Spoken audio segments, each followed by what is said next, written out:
Friends, welcome to our channel the biology hub. आज हम आपके लिए लेके आए हैं क्लास बीएड का सेमेस्टर 1 का पेपर नंबर फर्स्ट। और हम ये आज इसमें पढ़ेंगे कि हम इसको इजी वे में कैसे सॉल्व कर सकते हैं। अगर वन डे आपको एग्ज़ाम के एक दिन पहले पढ़ना हो तो कैसे आसानी से पढ़कर आप पेपर दे सकते हैं।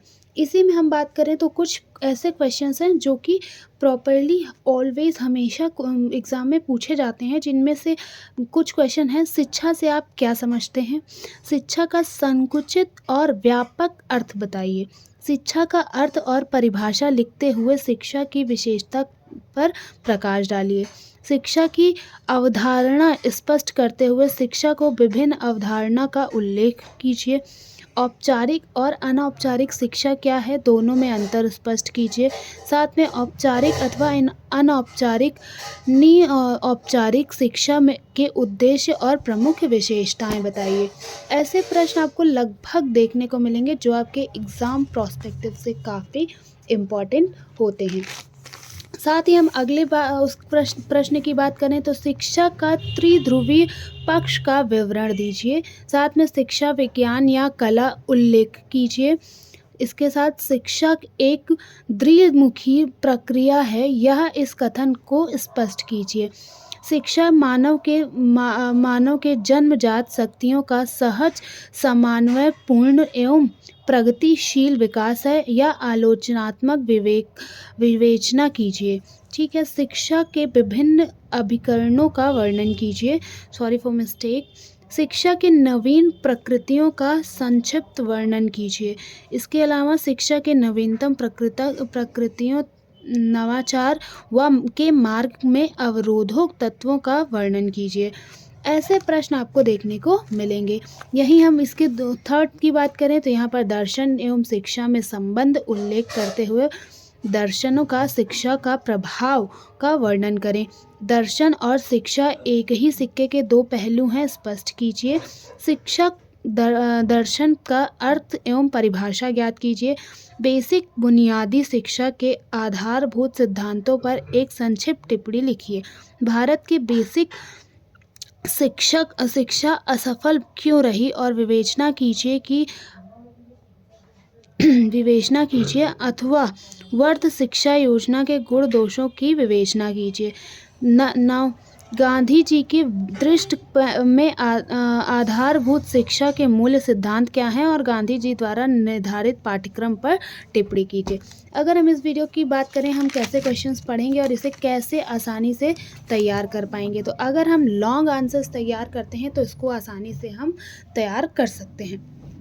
इसमें क्या दिया हुआ है देखिए, हम स्पष्ट रूप से अगर बताएं आपको स्पष्ट रूप से, तो यहाँ दिया है शिक्षा शब्द से आप क्या समझते हैं तथा शिक्षा के एक प्रक्रिया है। इस कथन से आप कहाँ तक सहमत हैं, स्पष्ट कीजिए।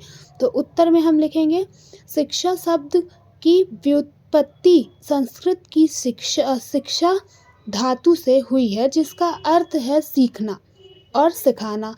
इस अर्थ में यदि हम देखें तो शिक्षा में वह सब कुछ निहित है जो हम समाज में रहकर सीखते हैं। और शिक्षा शास्त्री शिक्षा स्पष्ट का प्रयोग प्रातः 3 रूपों में कराते हैं।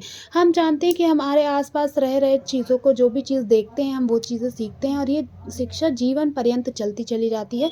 इसी को हम ऐसे परिभाषा के रूप में दर्शा सकते हैं। अब शिक्षा शास्त्रियों के अनुसार 3 तरीके की शिक्षा हमें मिलती है। पहली होती है ज्ञान, दूसरा होता है पाठाचार्य का एक विषय और व्यवहार में परिवर्तन लाने वाली प्रक्रिया।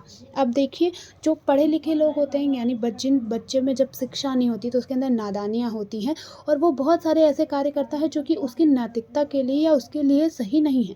लेकिन जब उसके पास ज्ञान होता है, पाठाचार्य का एक नियम पता होता है, विषय होता है, सही तरीके से शिक्षा अध्ययन किया होता है ना, तो उसको पता होता है कि हमें क्या चीज़ें करनी चाहिए और क्या चीज़ें नहीं करनी चाहिए।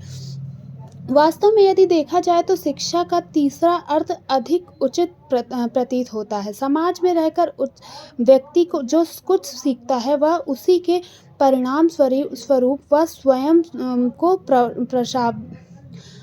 पाशविक और प्रवृत्ति से ऊंचा उठता है और स्वयं सामाजिक प्राणी बनाने में की इच्छा रखता है। शिक्षा के द्वारा ही बालक का मार्गदर्शन होता है, परंतु इन संदर्भों में शिक्षा को समझने हेतु हमारे लिए वह अनिवार्य है कि हम शिक्षा को विद्यालय को के चार दीवारों के अंदर चलने वाली प्रक्रिया ना माने।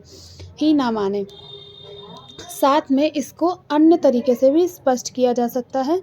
जैसे हम जानते हैं कि सिर्फ शिक्षा हमारे चार दीवारों तक, विद्यालय के चार दीवारों तक सीमित नहीं होती, क्योंकि बच्चा 6 घंटा ज़रूर विद्यालय में रहता है। उसके बाद वो अपने दोस्तों के साथ, परिवारजनों के साथ वो ज़्यादा समय बिताता है। तो इस तरीके से वो सिर्फ व्यवहारिक शिक्षाएं ही नहीं, साथ में अलग शिक्षा जो सामाजिक शिक्षा होती है उसका अध्ययन करता है। और मानव जीवन के लिए सामाजिक शिक्षा जो है ये महत्वपूर्ण योगदान है।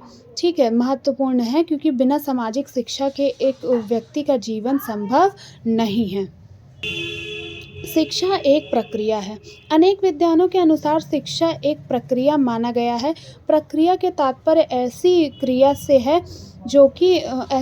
है जिसके द्वारा मनुष्य के कुछ अच्छा परिवर्तन किया जा सकता है, संभव हो सकता है। इन अच्छे परिवर्तनों को आप विषय भी कह सकते हैं। सामान्यतः प्राणी के अंदर नैसर्गिक रूप से कुछ शक्तियाँ पाई जाती हैं, जो अतः मनुष्य में भी यह शक्तियाँ उसे जन्म के समय से उपलब्ध की जाती हैं। कुछ शक्तियाँ ऐसी होती हैं जो मनुष्य को वह प्रकृति द्वारा प्राप्त होती हैं, जिन्हें हम भौतिक तथा सामाजिक शक्तियों के नाम से संबोधित किया जाता है।